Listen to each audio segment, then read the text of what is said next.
If you're looking to rebuild connection in your relationships, then you should check out the Adventure Challenge. It's a mysterious scratch-off book with 50 unique and creative adventures where you don't know which one you'll do until you scratch it off. The ultimate goal is to inspire connection in your relationships through adventure and fun. They have 3 editions, one for couples, one for families, and one for friendships.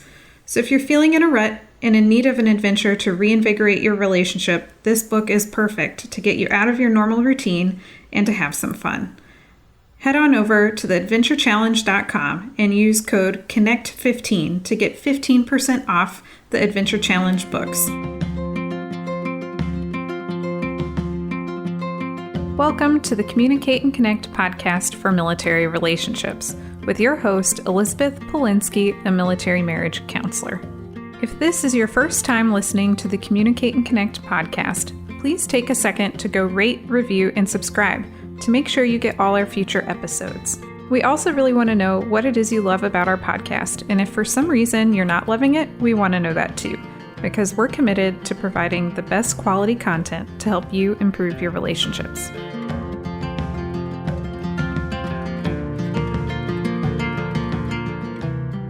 You're listening to episode 26 on decision making in relationships. The show notes for this episode can be found at communicateandconnectpodcast.com.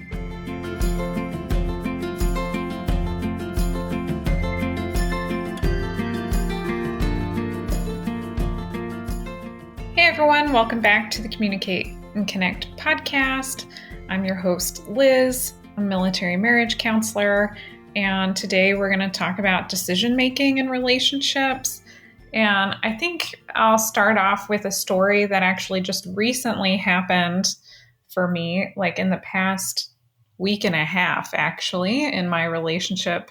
That is a really good analogy or like example of what I'm going to be talking about today.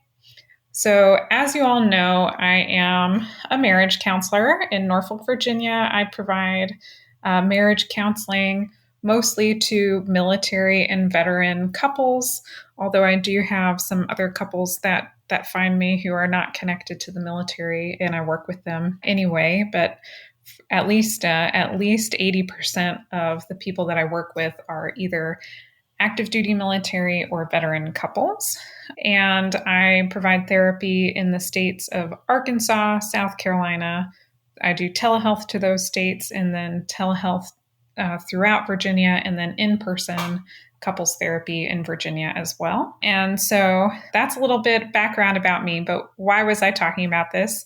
I was trying to say that because recently I've been finding that, especially for my active duty couples, it's really hard to get consistent with couple therapy just because their schedules, the military schedule, can be pretty unpredictable, and it's hard for them to be consistent just because of their military schedule. And so I've been thinking recently about ways to try to do stuff that isn't the regular like weekly couple therapy type of session, just for those couples who are not able to make that work with their schedules. Obviously, this podcast is a great resource. That's one of the reasons I created this podcast, because there were a lot of people reaching out to me from other states, but I can only actually provide therapy services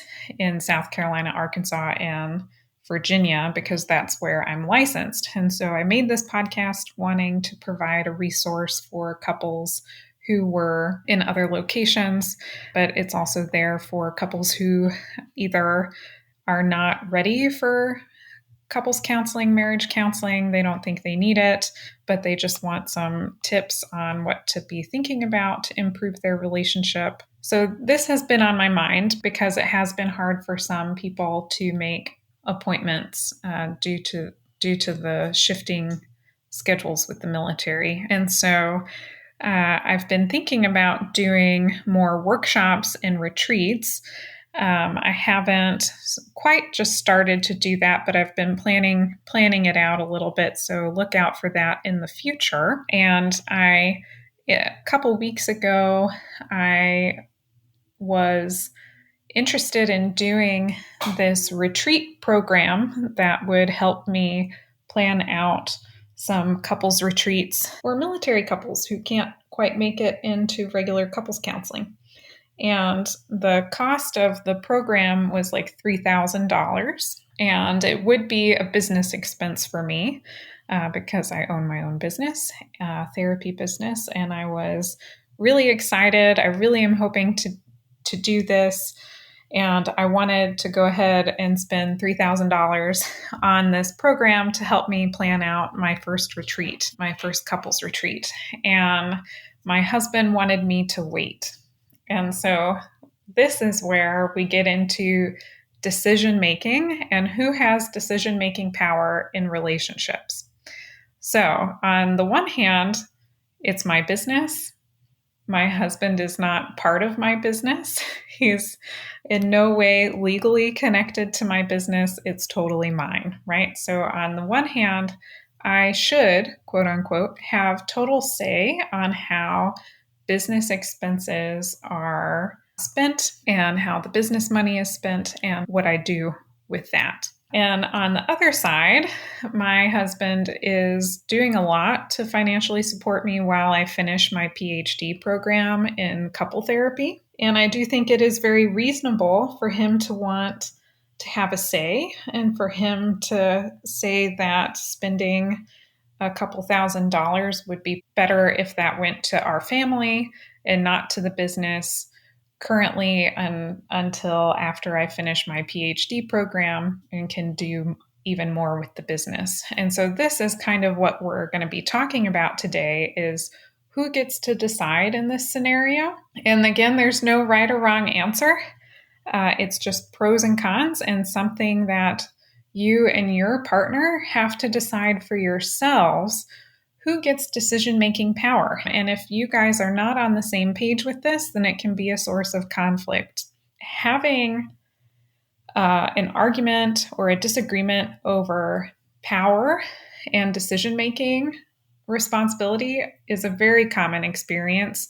My experience with the business is just one example, but there are millions of examples I could go with. And people have different preferences for whether they get to decide something or if their partner should decide or if they want it to be a joint decision-making process where we collectively together decide together, and that's how it is. Another example outside of the business one that I just mentioned would be parenting.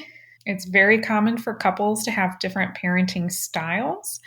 And talk about a hot topic issue is people feel very, very strongly about how they treat and discipline their kids.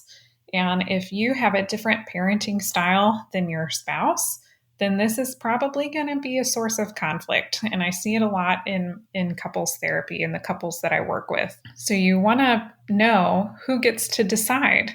Who gets to decide what type of parenting we're going to do with the kids? Who gets to decide what type of discipline we're going to use? That is something you guys want to probably decide on together, because if one person is deciding, if person A is deciding and person B doesn't care and they're just going with the flow, then you know what? No problem, right? But if both people feel really strongly, then how are you going to come to an agreement? I found a worksheet that I'm going to include in this episode's show notes. You can go to communicateandconnectpodcast.com, look for episode 26 in the search box, and you'll get this episode's show notes, and you'll be able to see a downloadable worksheet or a link to a worksheet that I found from the Pairs Foundation. They talk about this concept as a powergram that kind of divides decision making into 5 different categories. There's maybe something that's my decision totally, and then maybe something that's my decision with my spouse's input, then something that's our decision together. We both need to have equal say, and then maybe my husband it's mostly his decision, but I could have input on it. And then there is something that would be totally his decision. And so that is kind of the spectrum that the Pairs Foundation talks about with their powergram. And it's important to think about this spectrum of decision-making power in your relationship and come to a consensus together about what it should be for different things. So here are some types of things that it might be useful to decide on together, or at least discuss where you both think the decision-making power should fall in these areas. Let's start with work hours. On the surface, my initial reaction to work hours is that is an individual decision. It's one person's career. Why would a partner be having a say on someone's work hours? That is definitely what I thought before I owned my own business. Now that I owned my own business, I could be working 24/7. And that is how it was at the very beginning of my business, as I was trying to learn everything. And it was a very steep learning curve. And it meant that I didn't have as much quality time with my husband. And I basically only saw him on the weekends, but then I still had work to do on the weekends. And that was not working well for our relationship. And so I'm kind of grateful that I had to deal with that while we don't have kids. But if you add kids in the mix, then I would think that maybe a partner should have a little bit of say over work hours, because you guys need to figure out together what's going to be best for you to have time together as a couple, but then also to still meet the needs of your kids and the parenting needs that come along with that. And negotiating the hours that someone is at home versus that they're working versus that they're out doing their own thing is something that likely will have to be negotiated and figured out together in your relationship. Okay, so another one would be bedtime. Again, on the surface, my initial reaction is this is an individual decision. I should get to decide when I go to bed. And this is definitely what I would have said before I got married. And then I got married, and especially when I was doing the business, at the very beginning of the business, my husband and I were going to bed at very different times. And again, it just felt very much like we were not a team. There was a period where it felt like more kind of like roommate-ish and not as much as a marriage. And so that was not working again for us. And so then if that's the case, maybe a partner should get some say, or at least input on bedtime and the hours that you're interacting or doing things together to maintain the relationship. Other topics might be how much time you guys spend together, food and diet habits. That I could see that being an individual choice. But then what about when you're both trying to lose weight, or if one person is trying to be sober and the other one isn't? There are maybe some unique cases where it might be helpful to negotiate and talk about who gets to decide. Okay, even if only one person gets to decide, how do we still care for the needs of the other person? Budget and financial things are something that you'll have to decide together. Who gets to decide on the budget? I tend to recommend that people decide together on the budget and that they balance it together monthly. But there are some couples who function just as well and are happy and healthy, and they have one person in charge of all the financial things. So there again, no right or wrong, just pros and cons and what is going to work for you and your relationship. But again, that's something that you guys should decide on together, so you're not in opposition with each other when it comes to that. Parenting rules and discipline, I would definitely talk about that. Who gets the power? Who gets to decide how you guys are going to parent together? big expenditures. So if you spend, so kind of like the situation with me and in my business, I wanted to buy the thing that was $3,000 for the business, and my husband didn't want me to buy it, or at least wanted me to wait. At what point is an expense so big that it should be a joint decision versus it can be a solo one-person decision? Another one where I see some conflict with couples that I work with is affection in public, and who gets to decide that? I think that one probably should be a little bit of a joint decision, but again, I think that's up to you and your relationship. What about saving for retirement or a vacation? Where we should go for vacation, what we're going to do on vacation, how much vacation will cost, all of these types of things. Can I go on a vacation on my own? Is that fine? Is it fine if I decide to spend a couple $1,000s to go on a solo vacation or a vacation with my sibling or my best friend? Does a partner get to have a say in any of that? At what point do they get to have a say? Those are things to talk about. So again, I'm probably saying this too much, but again, no right or wrong answers. As long as you guys are talking about it and deciding together where you are at and what you want to do in your relationship. I think the biggest conflict comes from when these things are not talked about and you guys have different expectations on who gets to decide and how much input each of you has. That's when the conflict happens. But if you know where you both stand ahead of time, and if you've come to a decision together on who gets decision-making power, then it'll go a lot smoother for you guys. So your action item for this episode is to go to this episode's show notes and download the worksheet. You want to give one worksheet to your partner, and then you fill out the worksheet. So you both fill out the worksheet separately, and then you come together and you compare.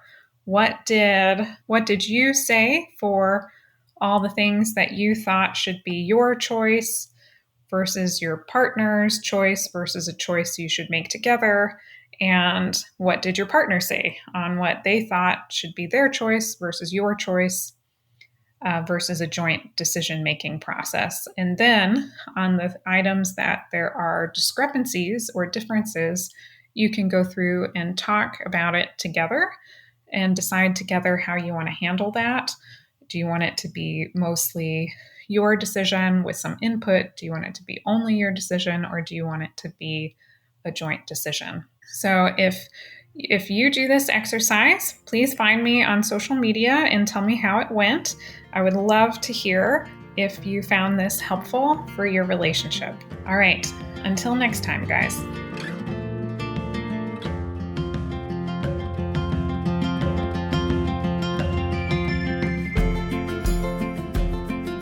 I hope you enjoyed today's episode. If so, please take a second to go rate, review, and subscribe so you get all of our future episodes. Make sure to check out the show notes to sign up for our free 10-week relationship email course. This email course is really designed for people who are maybe having trouble with communication or connection in their relationship, and helping them develop some quick wins right away to start improving it.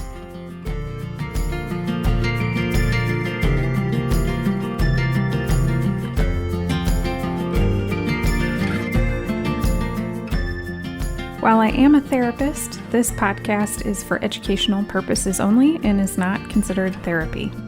And it should also not be a replacement for therapy. If you think you need a professional of any kind, you should definitely go find one. Until next time.